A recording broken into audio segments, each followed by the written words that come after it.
Hey, welcome back to Low Budget Logistics, your logistics and supply chain explainer. So I'm back in the my home away from home in the WeWork phone booth for today's video. So last time I talked about the world of parcel and what all that entails, and today I want to talk you through fees. They're everywhere. And they're always fun. They're always unknown. One of the most fun ones is paying for port upkeep. If you come in on the ocean, if you import via an ocean port, you will pay for the port upkeep, right? Which is like dredging. So always a thing. Everyone's going to nickel and dime you in the world of logistics. They're going to try and get their pound of flesh. But today we're going to talk specifically about fees in the world of parcel, because that's where things really get really interesting and they start getting extremely complex. These are typically something that you can negotiate. They'll never go away entirely unless you have a lot of volume, but you will certainly reap a bunch of benefits by negotiating your fees. Those are done in your sort of yearly contract renewal and negotiation. So I'll give you the top maybe 3 or 4 that are important for you to know. Through the magic of editing, they will appear right here. All right, so the first one that we should talk about is FSC, or fuel surcharge. So fuel surcharges, as I mentioned sort of very briefly in the previous video, fuel surcharge is what you're going to pay for fuel, right? Because this truck runs on fuel of some sort. I've always seen it, especially in parcel, I've always seen it as a percentage that gets added on at the very end. So whatever your total pricing is, so base plus whatever other fees might be applicable, fuel surcharge gets added on as a percent of that final number, right? So let's say you have a package that is $9 base plus $1 of surcharge fees. That will give you a $10 package, and then if your fuel surcharge is 10%, that will actually end up being an $11 package, right? Because fuel will always get added on last, and it is always inclusive of whatever else you are getting charged. So that's sort of the first one. It's a big one. It's typically not a thing that you can negotiate, but I have seen it in instances where you have a lot of volume and you're really profitable for the carrier. They might discount your fuel a little bit.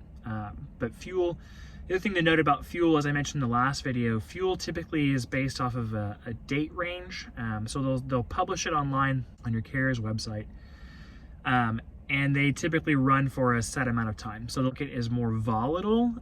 They will increase those numbers or decrease them. But we're kind of at a bit of a stable state, at least right now. But I've seen it changing on a weekly basis. Some companies do it monthly. But it will always be outlined on the carrier's website. So fuel surcharge is one that will pretty heavily affect you because it falls on everything. That's a big one. All right, so on to our second one, which is EDAS. No, I'm not speaking German. EDAS stands for Delivery Area Surcharge. Sort of geographic reference for how far it's taking the delivery driver to deliver your package. This is normally seen in an e-commerce environment when you are delivering to someone's house, or also known as a residence. So this is typically for residential rates mainly, but I've seen it on the commercial side. So commercial side, you should know the difference between residential and commercial.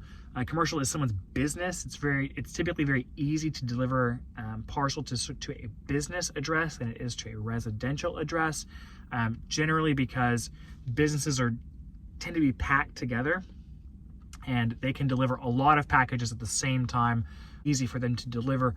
Those are normally all also grouped together. Like think of it, like a city's downtown area. There's a lot of really dense delivery areas there that makes it nice and simple, very easy for them to deliver.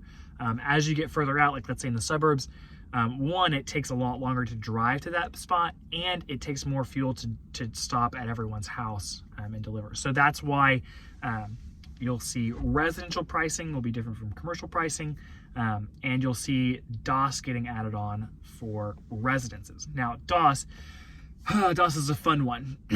So as I sort of mentioned before, EDAS will be based off of how far, and this is linear miles, so not like driving miles. So as the crow flies, how far away from the final delivery hub a driver has to go. These are typically zip code based, which makes it a little bit easier, but they apply all the time based off of that final sortation facility. So to give you a better idea, when the driver's loading his truck, that will be the final delivery hub, whatever that station is. These are typically a little bit outside of a large urban area, relatively close, but always outside of it because it's cheaper. DOS will be based off of how far from that point it is to deliver. If you happen to be close to a hub, it makes your pricing will be a little bit easier, or at least someone will have spent less money to get that package to you. So there's DOS, and then the other fun one is EDAS. So DOS and EDAS. And that E stands for extended. So delivery area surcharge and extended delivery area surcharge. Both of those fall differently. They're both specific prices that can be negotiated in your contract. And they're both sort of the same idea of a linear distance from that final sortation hub. Now, think of it as like a target, right? So in the center, you're gonna have a dot. They're gonna draw a circle around that dot. That will be anything in that circle will not have a delivery area surcharge. They'll draw another circle. Anything in that one will be DOS, and then they'll draw a bigger circle around both of those, and that will be your EDAS range. Anything outside of that, so as we start talking about like really getting out into the boonies, that will just be a rural delivery and it will have its own pricing. DOS and EDAS are not zone. This is important to know. DOS and EDAS are separate. Your zone pricing is like large country slices. DOS and EDAS are at the local level. They are different. They always apply on the zip code level. You should know these things. And this, typically DOS and EDAS are a set number, and you can adjust that number. You can, as everything is negotiable in the world of fees, you should negotiate your DOS and EDAS numbers because they will affect you. At least, unlike fuel, they will stay constant at least throughout the year, but they're extremely important. All right, so on to our final one. This is DIM. DIM is weird. DIM will be different for every carrier, and it will be assessed in sort of different ways. So what DIM means is sort of dimensions. It's your dimension. It can be both your dimensional divisor and it can also be for oversized packages. So this is sort of a recent occurrence with oversized fees in the parcel world. So before, UPS, FedEx were happy to take a bunch of volume and move it through their system. They would just charge you, based on these like heavier weights.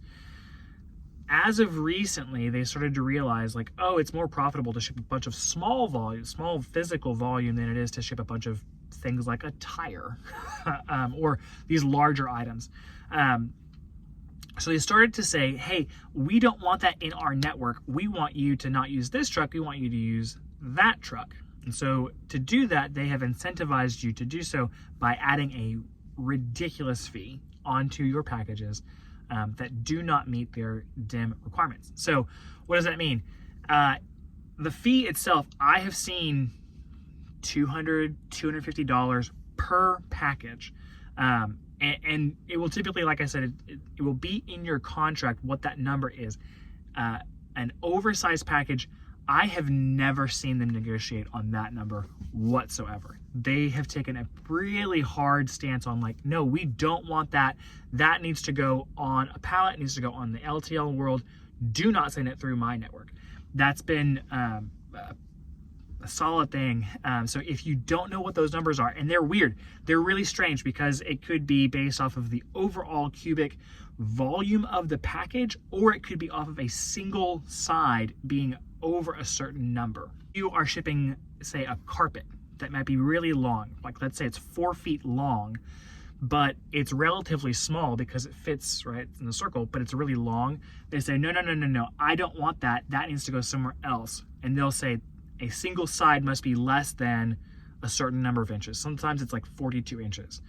So a 4-foot long carpet is going to be oversized in their world. The other side of it is that oversized packages can be the total volume of the package, right? If it's over a certain volume, cubic volume, they'll say, nope, we don't want that in our size. So maybe you're shipping, I don't know, 5 pillows that may be oversized in that world, and say, nope, I don't want that, ship it somewhere else.